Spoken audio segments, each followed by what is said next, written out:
Hello, everybody. Welcome to the newest episode of the Quiver Podcast. And today we'll be previewing the UST game happening this Saturday at the Araneta Coliseum. I'm Kiko, joined today by Brian. Say hello, Brian. Hello, everyone. And Vic. Hello ulit! Hello. Guys, long time no see. Whenever we're doing this recording. So, coming from that win against Adamson, it was a tough, ugly win, as we said during our recap. Check it out for those who haven't seen it yet. And now we have UST on the horizon, coming off a big win over the defending champions UP. So both teams with currently 1-0 records. Unfortunately for UST fans, it's not 2-0.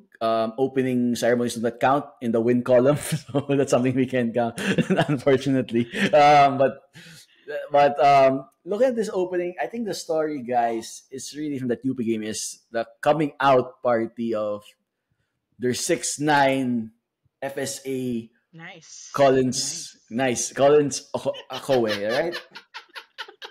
29 points, 17 rebounds, 16 those in the first half, actually. Presence in the paint, both on both ends. Was for you, Vic, was he the key to victory, that main piece over UP? Oo naman. Si Collins 29 points, yung limang UP starters 23 points lang ito. Wala na eh. Outscore na niya. Wala nang further analysis. Seryoso to. Wala nang further analysis. Kasi yun pa lang, wala na. Tapos na yung story eh. To be fair, Vic, at the same time as the game, there's a rally going on, an important rally going on. Alam natin yun yung bread and butter ng UP eh. So partida, baka it was, they're distracted. They say, doon yung focus eh. Andun yung focus na. Para sa bayan. Para sa bayan. Para sa bayan. Kaya gusto namin mag-rally, kami makarally sa games, may ibang rally nangyayari.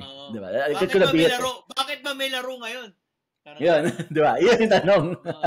Bakit ba may laro ngayon? Dapat andun tayo. What makes Collins Akowe such a dominant force during that game against UP?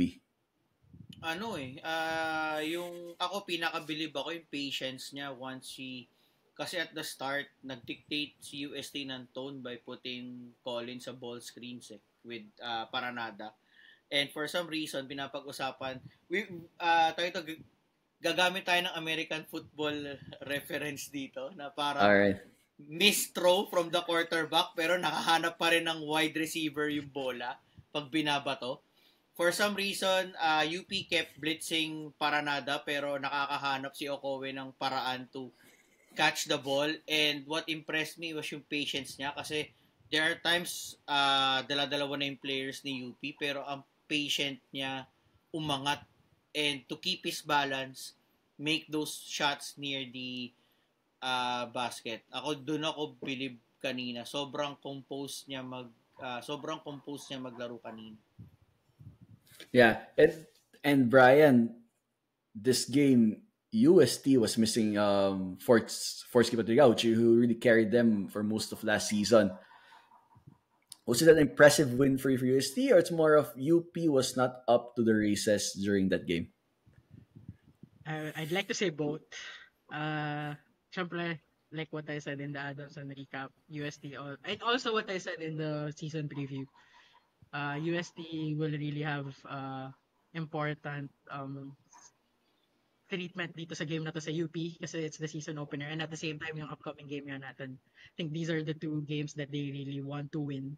These will come off as statement wins if they can accomplish that. They have one half of that already and they're raring to go. Split siya sa akin. I mean, it's both factors na UP is not up to par to what their fans may be expected of them. And also what UST medyo naging surprising because Fortsky is a big loss, of course. I think UST fans, if you ask them, would they rather have Fortsky or would they rather not have Fortsky? Even with this game, I think they'll say, okay, but then next game, we're looking forward to a much more improved offensive rhythm kasi syempre Fortsky is a big cog in that. But I guess siguro nakatulong sa kanila na wala siya against UP. Last season, he had the struggle against them. I mean, parang na-check siya and it's his miscues against UP that made them eventually lose. Like, if you remember, I think most of their games, the kit, and at some point, there's always that question na, can UST hang on? And I guess this Yeah. game, they had a lot more in them. To hang on to. Diba? They have a 6-9 frame to help them hang on. Hang on to, di ba? That's nice for them. But yeah, it's both sa akin. I think UST really reflected on what they lacked. And yun nga, may kinulang sila sa UP because they were 0-5 against the finalists last season. So I guess it's a culmination now. First, the best chance to beat UP is the first game. And now they will look at this Lasal game that we'll talk about. And so di nila, okay, if we get 2-0 here, maybe we can lock in number 1, diba? That's their mindset right now. And I think yun. And sa UP siguro, they're still reeling from big losses sa starting lineup nila. And that's why maybe 23 points lang yung starters nila. Could be that. Yeah, imagine if you were a UST fan beating both finalists from last year, both favorites coming into this season. That's a real mixed statement and really puts you at the top of the heap there. Vic, one factor we have to consider is, before we go into our matchup against UST, is the game that they played against UP was held at QPAB. It's really a home game for them, perks of being host. Is that a factor that's something to take into account too? Our games at Araneta, is there something less of an advantage from UST, or that's something we don't have to consider? Magandang ano yan. Pero kasi if you'll take a look at it, parang ano din tawag ito, UST just shot 7 for 25 from the 3-point region din kanina kahit sa QPAV na naglaro And I think ang biggest factor pa rin is yun nga, inside points And I think inside points wala naman ang home court advantage yan. If you're really dominating inside the paint, I don't think that's home court advantage anymore. Ang tinitignan ko kanina, how well UST will shoot from the 3-point region. If they really shoot well, ayun nga. So feeling ko yun yung doon, yun yung baka nga may home court advantage. Pero yun nga, sa takbo ng game kanina, it's really inside presence and I don't think that's I don't think merong home court advantage getting higher on the percentage shots. Alam mo, isisingit ko lang. Isisingit ko lang. Go ahead, bro. Home court advantage. Parang Ateneo yata yung may home court advantage sa QPAB. Ganda ng laro na. Kasi hindi na Diba? Sa Blue Eagle Gym na lang pala. Baka mas okay. Hindi pala natin doon yung games. Wala lang, nasingit ko. Looking at the advantages are in matchups. Okay, Brian, our game against him on Saturday. So we have, of course, Ahoe going up against Frontline, of course, led by Mike Phillips. How do you see that Frontline matchup playing out? How do you see those? Should be something that Mike can take him one-on-one? Should be something done by committee? Our Frontline didn't have their best game aside from Mike during the last outing against Adamson. How do you see this game against UST? What's the keys to victory for our Frontline there? Oh, that's a good question kasi Mike Phillips had a good offensive outing against Adamson. And I think that's because, like, even if Vic said na mas maraming bigs yung Adamson, the quality, what Adamson did was make others struggle, but they allowed Mike Phillips to produce on offense.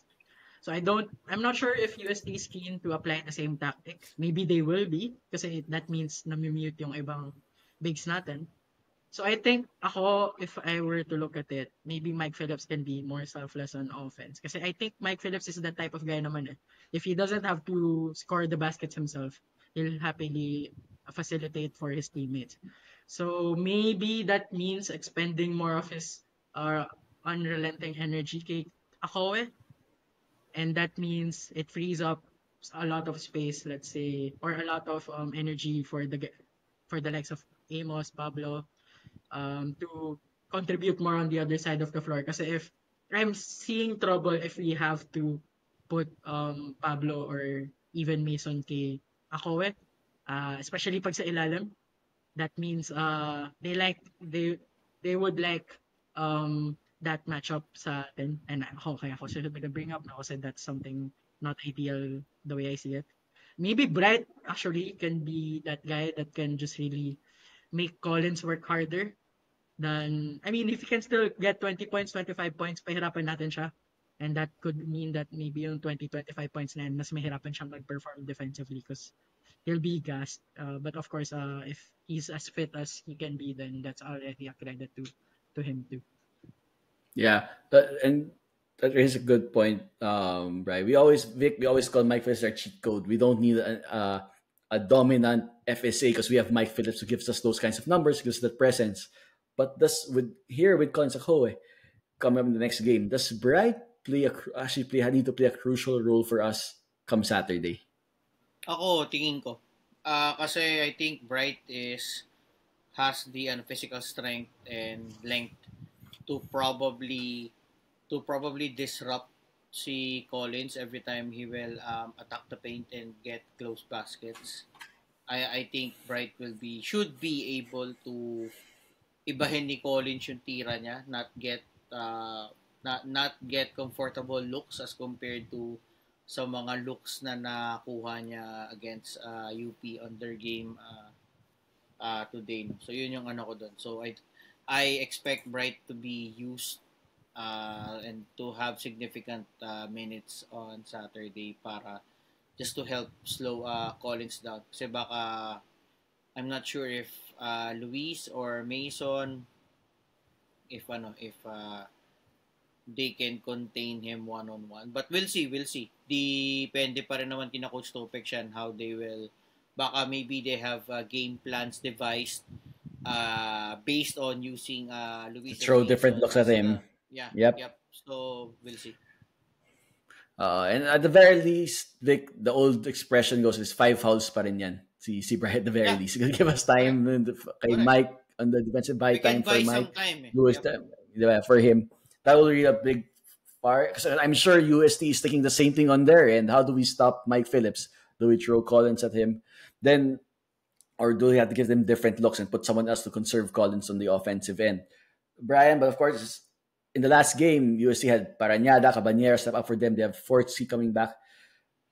Is UST really a more rounded team than that first game showed them to be? Do you think they're really more dangerous than that?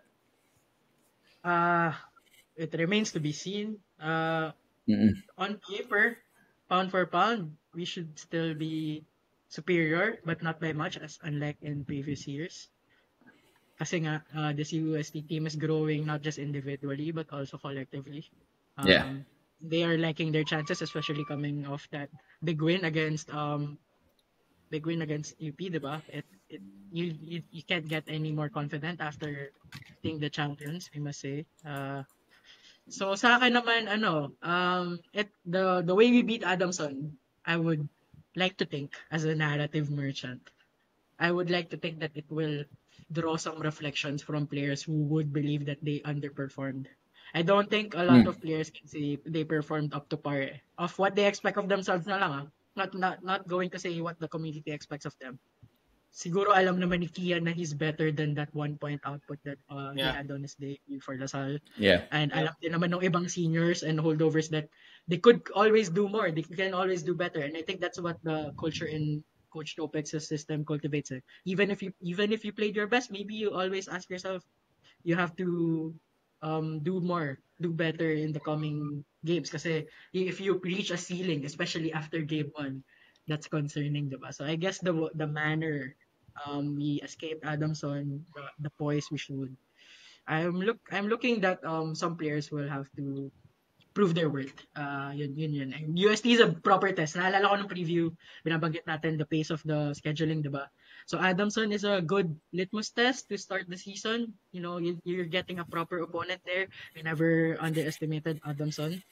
And then we get a 1-week break, which is helpful in many ways, physically, mentally, psychologically. And it's going to be Araneta against UST. So at least I like the pace before we play against FU and Ateneo. So going back to what was discussed there, yeah, ito yung Yeah, you and UST really out there to prove their credentials as contenders, as finalists. Diba? Getting 2 wins against the this year's two favorites actually will go a long way. So Vic, looking at what are the key matchups you see, key strategies you think for both teams looking into this game on Saturday? Ako, una, syempre, I look at the front line, no? Colin Sokowe and the gang.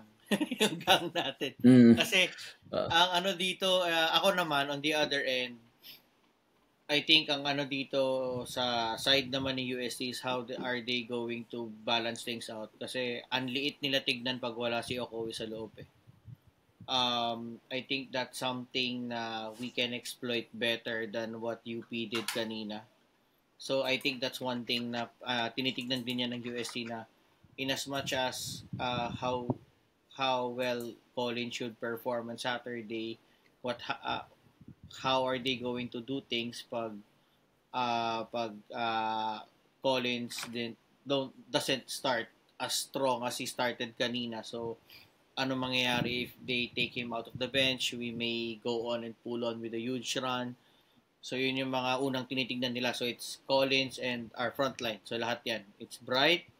I think, but I think it's Bright and Michael. So, yun, ako, I'll stick to that muna. So, Collins and Mike and Bright. And then, on the other end naman, backcourt. Padrigal Paranada and how our backcourt will do. Jacob, Kian, JC, yep.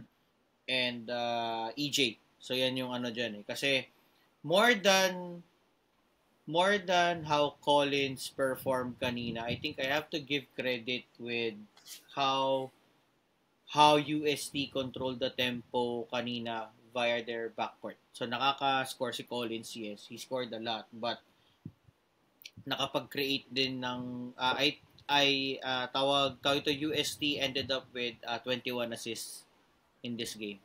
Kumbaga, they were able to create a lot. So, more than just pushing Collins away from the paint and make him ineffective, it's also important for us to disrupt yung rhythm brought about by the backcourt ni Panto UST. So, yun yung dalawang key matchups for me. How about you, Brian? What are the key matchups here? What are the things to do on the South side to pull out a victory against UST? I'm gonna steer away from the individuals. Medyo na-cover na yata ni Vic yung interesting talking points there. So I'm just going to look at perimeter shooting, primarily 3-point shooting, because I remember that second round game we had against UST. They found their way back when they were hitting their threes. Yeah. Before that, they were lost eh. Yep. Alam mo, they gained more confidence. Parang they brought down that 20-point lead into eventually overtime, diba? Could have won it actually, if not for Fortsy's free throw miss. Nagpakala sa lista siya din for some reason. Bala ko lumipat sa lasa. Considered siya. Pwede siya. Pagka nag-transfer siya, pwede pa ma-process yung papeles niya. But I don't think he can transfer anymore because of that. Yung possibility niya. 3-point shooting kasi both teams shot UST shot more than LaSalle in the first games. Pero hirap i-compare yun kasi magkaiba yung pace ng Adamson and ng UP. Yes. So you cannot really compare face value, diba? Adamson is more defensive, mas stingy sila. I think UP yung medyo kulang sa kanila. Maybe that's what they'll be looking for from their team, allowing a team like UST to score 87 points on them. Even if, let's say, manalo sila, baka, I don't really know if they will contest that trend. Kasi diba, we discussed before, whenever we'll face UP, it's a team that we always found difficult to score against. Magugulat tayo if we can score more than 90 against them or 80 for that matter. Kasi they gave 44 inside points kanina. Yun yung mabigat nun eh. They gave 44 inside points kanina. Yeah, they really missed an inside presence and maganda yung sinabi ni Vic. But yun, sa akin 3-point shooting kasi at the end of the day, when we beat Adamson, we had one more 3-pointer made than them. So it could be that matchup in making the threes, especially with Okowe being a primary source. Patrolling the paint, diba? So expected na yun. Pero if we can neutralize or gain an advantage, then maybe if mapantayan or malamangan din natin sila sa pick in effect, di ba? That's why I want to identify itong matchup sa 3-point shots. I mentioned second chance points nung Adamson game. Maybe that's something that I'll be more lax because, yeah, I guess USD with Akowe, it's going to be a challenging one. I don't see much of a difference head-to-head sa atin. But, yeah, 3 points maybe. Yeah, on my end, I think on the defensive end, that's where the game will be won. UP allowed USD to set up their offense, get comfortable, get their ball to Akowe. If we able to disrupt their offense, make them, challenge them and make sure they don't have to run their sets, set up, disrupt them with their blitzes, maybe that will help limit the production on the offensive end. At the same time, I'm looking for contributions to our guys. If you have a balanced scoring game, and just hindi balance scoring na 3 points, 4 points ang lahat. Tatalo tayo nun. Ganyan balance scoring. Ganyan nung after Mason Amos, parang 4, 3, balance. Balance naman Balance scoring. Balance scoring 8, 9, lahat. Balance scoring 4 points ang lahat. Talo tayo nun. kahit makascore yung 16, talo pa rin tayo nun. Naghahanap ka ng balance, ha? Etong sa'yo. Balance. Tig 4 points lang kami. Diba? Yeah. Yun, I think to add kay Brian kanina. Yeah, go ahead. Binanggit niya yung perimeter shooting. So, yeah, that's one. Important yun. I think another important thing is ako feeling ko they will let us funnel papunta kay Collins kasi alam nila may sasalo so they will somehow gamble na sige if we miss out maiwan tayo okay lang sa amin kasi nandiyan naman si Collins at the backside to help. I think that's one thing that we can take advantage of attack. Huwag tayo matakot umatak ng closeouts and force UST to scramble kasi they are one less. I think they are one less man to scramble in the perimeter kasi they will let Collins sag inside the paint. So that's one thing that we can take advantage of. And isa pa, I think last, push the pace. I want us to I was gonna say on Saturday as kung ano yung hindi natin nagawa against Adamson. I want us to push the pace more, make Okowe tired kasi it will force UST to put Eco Laure and at least mas liliit sila compared to kasi sobrang 180 degree yung itsura nila pag andun si Collins versus it's either Buenaflor, Crisostomo or Eco Laure patrolling the paint. Yeah, if we find a way to make the transition, sorry, Brian. If we find a way to make that transition is a transitional game with fast pace and having high transition points, I think that favors the Salmore. Sorry, Brian. Yeah, go ahead. Yeah, it's fascinating thing because I wasn't able to watch the UST UP game in full. I mean, diba? We're living life. Pero nakita ko naman yung second half na. Nagulat lang ako that Akowe didn't really commit any personal foul. So, I guess... Diba? Yes. I don't imagine him accomplishing that same feat. Magugulat ako if he replicates this against LaSalle because I guess our bigs will make his life on the defensive side UP didn't have the inside presence Tama, Brian. UP doesn't have that inside presence that we do. So that's a good point. Yeah. So, maybe if early fall trouble si Collins, diba? That will force the coaching staff's hand to look for other ways to maybe make it a point guard heavy or a wing heavy approach. So, let's see. I mean, nakita natin what they can do with a really optimized Akowe presence. But what happens when it's not? That's the thing that we can pose a question to them.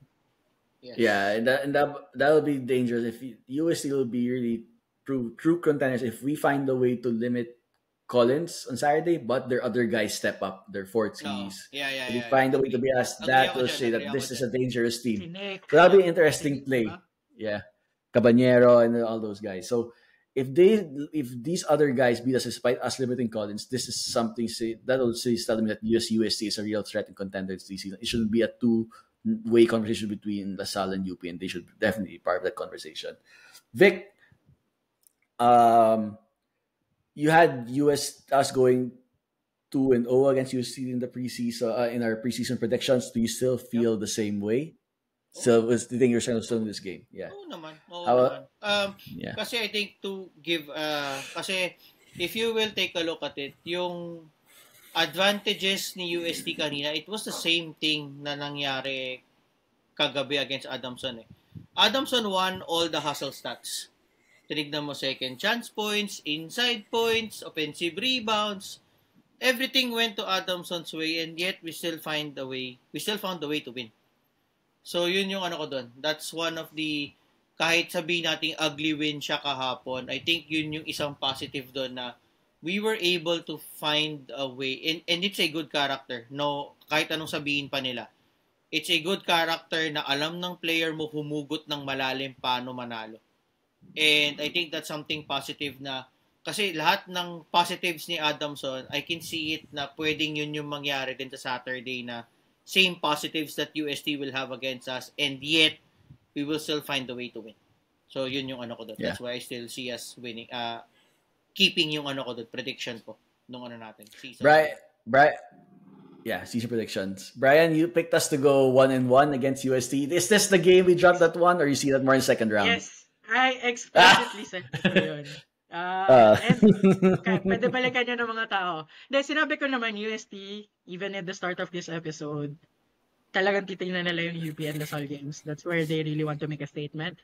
And sa akin, kung matatalo tayo ng UST, I really wanted kung lang naman, of course, preferred na first round. Diba? Ideally. But first round, at least, kasi when I remember my picks now, I think I picked us to lose to NU and to UP, but in the second round. And I will expound na lang when we discuss those preview episodes. But this one, UST, kasi, diba, may inat sila, they might find a lot of confidence and all of that. I think we can lose if our free throws would be worse than the last game. And also yun, there are still some question marks and siguro if we will lose this, magugulat lang ako if the same margin or same magnitude of the way they beat UP. Because I still think that it could be a 50-50. They're coming with more confidence and I believe that they also look like the part when it comes to team. Hindi sila fragmented as other teams na wala pang signs na they're looking fragmented. Yeah. So maybe I'm going to label them as the team that could just peak a bit too early. UST. Okay. That's why they might won Saturn this round. When you're making those permutations, Brian, did you see them beating UP then beating us? Is that how you saw it, or you saw exactly. You saw that? You saw them going 2-0. Yeah. Okay. But maybe so Ateneo or FEU, parang ganun. Parang alam mo yun, may laging ganong side sa UEP, diba? Parang you always come off with the high, beating the teams that you have been preparing eagerly for. And you drop off those off games. Yeah. Ano nangyari sa atin, diba? Like last season, we didn't lose to UP in the LMs, but we lost to sloppy ones. So that's the beauty of the league. Yeah, so interesting matchup. Possible finals matchup based on that first game. So I'm sure both crowds will be up for that in Araneta Coliseum. Let's see which plays out. Can LaSalle take their game and level up versus Adamson? Has UST found their latest star after Sarah Geronimo in Collins Akowe in terms of star power? I'm just going what's important to them. They had the opening. This is their next star.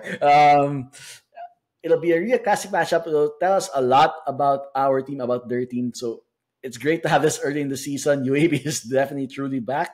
So so it could really be a classic timeless matchup. And speaking of timeless, make sure to check out Ibarra Manila on social media with their timeless watch designs. Classic look. And you know what? Check them out at the Dealers AA office.